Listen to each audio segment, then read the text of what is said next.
I want to thank everybody. This has been some period of time, and most importantly, we want to thank the great people of Iowa. Thank you. We love you all. What a turnout, what a crowd.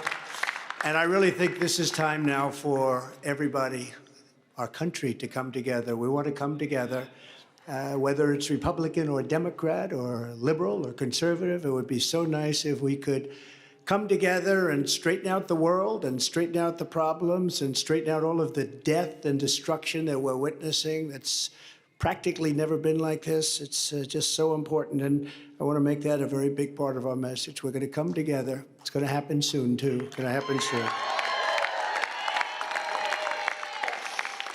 I want to thank some of the great people. We have so many senators. If I go through every name, we'll be here all night, and everybody's going to get angry at me. But the senators, the congressmen from Washington, they came down from all different states.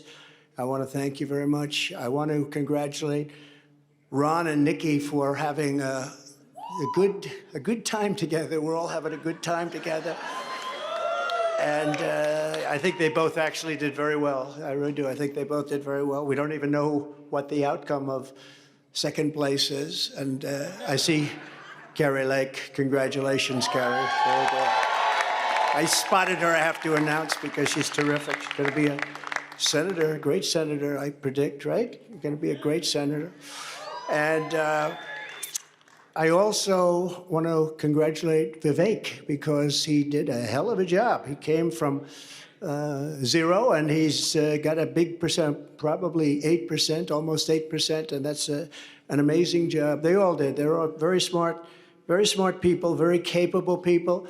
I think most importantly, I want to thank my incredible wife, First Lady, I'll say former and maybe future. But more important than Melania, I want to thank her incredible, beautiful mother who passed away a few days ago. And she's up there, way up there. She's looking down, and she's so proud of us. And I just want to say to Amalia, you are special, one of the most special people I've ever known. And that was a tough period of time for the family. But she's amazing. She was amazing. So I just want to thank what she's done for our family, and her husband, who's home right now and very lonely. He's a lonely man, but he's going to be okay. Victor, they're great people, great parents to all of us, really, great parents, but also to Barron. Boy, did she take care of Barron. That's how he got so tall. He only ate her food. And I want to thank my family generally. They've worked so hard, and they've taken so much abuse for being good people. I mean, good people, but Eric and Don, they really did. These two have been working so hard, and they have another job also, so they have to do it all, but they've been working so hard. And I know that Ivanka is home and Tiffany's home, they're watching, and I know that Barron's watching, good old Barron. I said, you're going to be a basketball player. I said, well, I like soccer, Dad, actually. I said, at your height, I like basketball better, but sometimes you can't talk them into everything. But he's a special boy. But the whole family is just incredible. And my sister, Elizabeth, who's just the biggest fan. She's just an incredible person and always supportive. We love Elizabeth so much. Also, we have a woman who took a big chance. You know, in most states, we have support of everybody, the Congress, the senators. We had Marco Rubio. We had Rick Scott the other day. We have, probably 55% of the senators. And now they're all calling and saying, we want to endorse you, sir. I said, oh, great. Same thing with the Congress, men and women. We have tremendous, much more than anybody probably has ever had in this position. And we love them all. They're great. They're really trying to do a good job for our country. But one woman in Iowa who really stepped up was your Attorney General, Brenna Byrd. She really, really stepped up. Where is Brenna? Come in.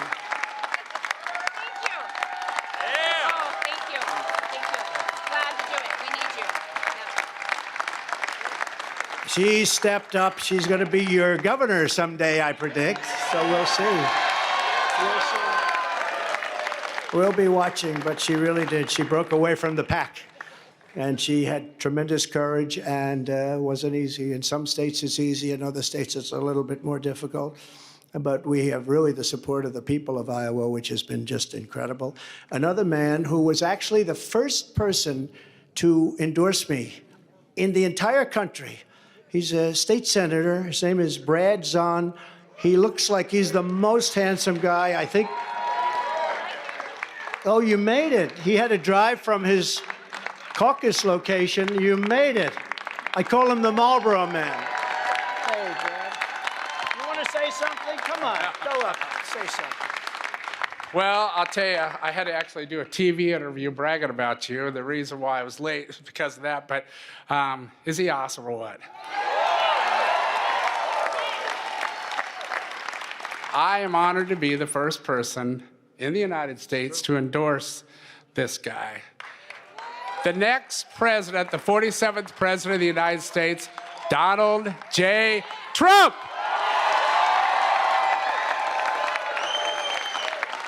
And when he says endorse, we're really talking about 2015. He endorsed me before, actually, long before I knew I was going to run. I said, who's this man in Iowa? He's a senator, a state senator. He's a good-looking guy, too. Doesn't he look? You could pay him and give him a lot of money. And by the way, Mr. Chairman, I want to thank you for being here. You are so great. Comes all the way from Missouri, which isn't that far. You can't drive an electric car that far, though. Thank you very much. I appreciate it very much. The group of people that we have on the stage is just emblematic of the tremendous group that we've had. We've had such a great team. You know, we did well. We were looking really good in 2016. And just to go back to the senator, he was saying, I said, who is that guy? Brad, his name. Who is he? He keeps endorsing me. He keeps saying Trump, and I didn't even know I was running. He endorsed me 4 months before I knew I was running, about 4 months before the Escalade ride down with our great First Lady. And that was Brad. I said, who is he? So he was the first one. But we have people that are so incredible. Your Republican Party chairman, Bobby Kaufman, and his son, who is a brilliant guy, and he worked with us. And I will tell you, that is a family of real professionals. Matt Whitaker, who is the very talented and very good Attorney General. Where is Matt? He's around here someplace, and he's been with us all the way. You know, we have a man that was very impressive, and I say there's nothing wrong with it. He's so solid and so good that he didn't catch on. Sometimes being a little controversial is good. He's so perfect, although he did break his leg during the campaign. That wasn't so good, but it sort of stood out a little bit, Doug. But Doug Burgum from North Dakota, the governor, and his beautiful wife, Catherine, and he got out of the race. What people don't know is that he actually supported me on the other side twice already, right? Then he decided to do it, and he was outstanding. But the traction is never easy, right? You need controversy for traction sometimes, and this guy is the most solid guy. There's no controversy whatsoever, and he's one of the best governors in our country, and I hope that I'm going to be able to call on him to be a piece of the administration, a very important piece of the administration. And also, just to conclude with this, the entire Trump team, and that includes my two boys who are really here all the time, whenever we needed them. Whenever we needed them. They are great, Eric and Don. And look at all these people. Oh, Susie, I have to say. And Chris. And they want no accolades. They just want a victory, and they want to make America great again. That's all they want, actually. They don't want to be speaking. They don't want to have pictures. They just want to do their job, right? I want to thank you very much, Jason, everybody. You're really fantastic. What a job you've done. Thank you. So we're going to come together. We're going to drill, baby, drill right away. Yeah. Drill, baby, drill. We're going to seal up the border. Because right now we have an invasion. We have an invasion of millions and millions of people that are coming into our country. I can't imagine why they think that's a good thing. It's a very bad thing. I think it's a group of people that are probably larger in number than New York State. And we can't have that. We can't have that. It's not sustainable as a country. It's horrible. And you know, they're coming from prisons and jails. They're coming from all over. They're coming from countries that most people have never heard of. And they're coming from mental institutions and insane asylums. They're being emptied out into our country. And they're terrorists. Many terrorists are coming in. You know, in 2019, I saw just recently on a poll, they had none in 2019, no terrorists. Now, I even say there's got to be some, but they have none. And then as soon as this group took over, they have hundreds and hundreds of terrorists coming in, known terrorists, some of them really bad. And many of them are in, and they came in, and nobody knows where they are. This is not a good thing. And we're going to have to deport. We're going to have a deportation level that we haven't seen in this country for a long time, since Dwight Eisenhower, actually. So I don't want to be overly rough on the president, but I have to say that he is the worst president that we've had in the history of our country. He's destroying our country. And, you know, my wife attended the funeral 2 months ago of Rosalind Carter, and it was beautiful. And Jimmy Carter was there, and I thought to myself, Jimmy Carter is happy now, because he will go down as being a brilliant president by comparison to Joe Biden. He'll be a brilliant president. He's going to be known as brilliant by comparison. So we have to stop the invasion. We have to bring down our energy. We have to, you know, I say all the time, we have more liquid gold under our feet than any other nation anywhere in the world.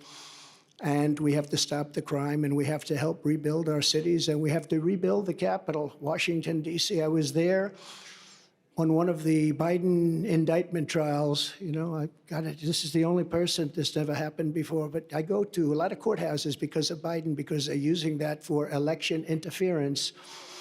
And it's on things like election. And I don't know if you know, but they did polls tonight on the election of 2020. Do you believe it was honest or not? 82% said it was not. And we can't have that, Chairman. We can't have that. You can't have a situation like that. So we're going to straighten out our elections. We're going to do a lot of great things. We're going to try and go to paper ballots as soon as possible. Voter ID. One day elections. You know, we have these elections that last for 62 days, and if you need some more time, take as much time as you want, and so many bad things happen. We have to get rid of mail-in ballots, because once you have mail-in ballots, you have crooked elections. Actually, Jimmy Carter's commission said that a long time ago. We're going to rescue our economy. We're going to save our economy. We had the greatest economy in the history of our country. There was never a greater economy. And now we don't. And when you look at what's happened with inflation, inflation is destroying. You know, they call it a country killer. Going back hundreds of years, Germany, countries that had big inflation are dead. They become dead countries. We have to stop that immediately. And we want peace through strength. Russia would have never attacked Ukraine. Would have never done it. Putin and I get along fine. We get along very well. That's a good thing, not a bad thing. The fake news, if the fake news would become real and honest news, 90% of our problems in this country would be solved. They would be solved. So Russia would have never attacked. Israel would have never been attacked. The Ukraine situation is so horrible. The Israeli situation is so horrible, what's happened. And we're going to get them solved. We're going to get them solved very fast. I actually said Ukraine. I know President Putin very well. I know Zelensky very well. I'm going to get them in. We're going to get it solved very quickly. Should have never happened. Would have never happened. Now you have all that death, far greater than people understand. The numbers are far, far greater than anybody would even think possible. You're going to find that out in the years to come. When they knock down these massive buildings in Ukraine, and then you see they announced 2 people were slightly wounded. No, many people were killed. Many people were killed. We're going to get it stopped but it's so sad because it should have never started. People killed and a culture destroyed. You can never replace 1,000-year-old buildings with the most beautiful golden domes and churches and everything, just all rubble now. And it's so sad, would have never, ever happened. And likewise, Israel would have never been attacked. It all comes from Iran, and we would have had to deal with Iran very quickly had the election where we, by the way, got, and I say we because it's all we got more votes than any sitting president in the history of our country. But they say we lost by a whisker, okay? But regardless of that, we're going to do incredible things, and we're not going to let China do what they'd like to do. I get along great with him also. President Xi is a very strong leader, and we're going to get things solved. We're going to get the Ukraine war solved. We're going to get the Israeli situation solved. But if you think back to that, Iran was broke. I said to every country, anybody does business with Iran, buys oil from Iran, they were broke. We're not going to let you do business in the United States. And that's the way it is. They did very little business, almost sold no oil. Nobody wanted to do that. That's a big penalty. And what happened is they had no money to give to Hamas and to give to Hezbollah. And in fact, there were a lot of stories at the time. They had no money for terror. And for 4 years, we had no terror. We had the terror ban. We had the terror ban. They call it the Trump travel ban, but it was really the Trump terror ban. We don't want people in our country that are going to blow up our shopping centers. Thank you very much. And we want a country of law and order.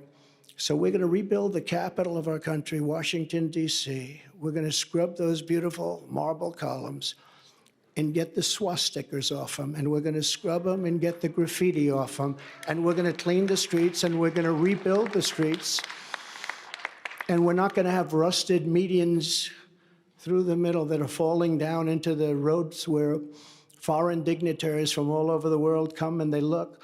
And we're not going to be riding on top of garbage like I did just a month ago, riding on top of garbage. We're going to rebuild our beautiful Washington, D.C., and we're going to take control of it, and we're going to make unbelievably harsh penalties for people that go around shooting. Last week, they shot 3 people, and every night something happens. It's so sad. And likewise, we're going to rebuild our cities, and we'll work with the Democrats to do it. I'd be glad to work with the people in New York. We're going to work with the people in Chicago and LA. We're going to rebuild our cities, and we're going to make them safe. And we're going to give our police officers immunity. So every time they do something, they don't get sued and stopped. We're going to end crime in our cities. In Iowa, you don't know what that means, but I'll tell you, this is a different place. You don't know about crime. You don't know about getting mugged and getting whacked and getting thrown into subways. And we're going to stop it. And we're going to come down very hard on criminals, and we're going to stop crime in America. So I want to just finish by saying that this has been an incredible experience. The people have been, this is the 3rd time we've won. But this is the biggest win. They said, well, if you win by 12%, that's a big win. That's going to be very hard to do. Well, I think we more than doubled that, I guess, tripled it maybe. They said, you'll never get over 50, and I just left and we were at 54. Now, I don't know what's going to happen with it, but they said, you can't do that, sir. I said, what's about the highest? Well, you could get into the 40s, maybe 40, 41. And then I look up, and, you know, it's very interesting. I didn't know they called it early. I thought that they called it at about 10 o'clock. My impression, see this gentleman? He's dressed like a wall. I love this guy. He's been at 150 rallies probably, right? He has the most beautiful outfit I've ever seen. It's all beautiful brick. Will you come up here? Just come up here. Come on. It's so nice to see. Right? Come on up here. He's emblematic of what we did. We built over 500 miles of wall. We were going to add another 200 miles. It's much more than we promised. And we had the safest border in the history of our country. Now we have the worst border in the history of the world. Look at this man. Congratulations.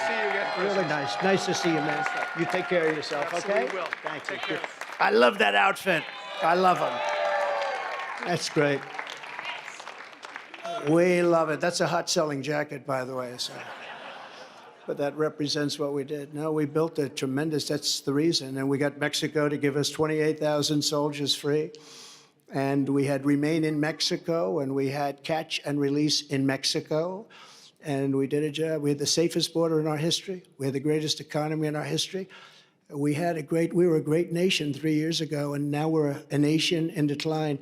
We are going to turn it around so fast. It's going to happen so fast. We're going to drill. We're going to we have great wealth. We're going to drill. We're going to use that money to lower your taxes even further. We gave you the biggest tax cut in history, and we're going to lower them further, and we're also going to pay off national debt. It's about time. It's about time. So it's now off to New Hampshire, a great place. We won it last time, and we won it both times. And we love it. The people are great. But you know, the truth is the people in our country are great. They're all great. We love Iowa, but they're all great. They only want to see one thing. They want our country to come back. They're embarrassed by what's going on. Our country is laughed at. All over the world, they're laughing at us. And they want our country to come back. They want America, you know, they want us to be great again. It's a very simple. MAGA, make America great again. And America first. America first is a very important part of MAGA.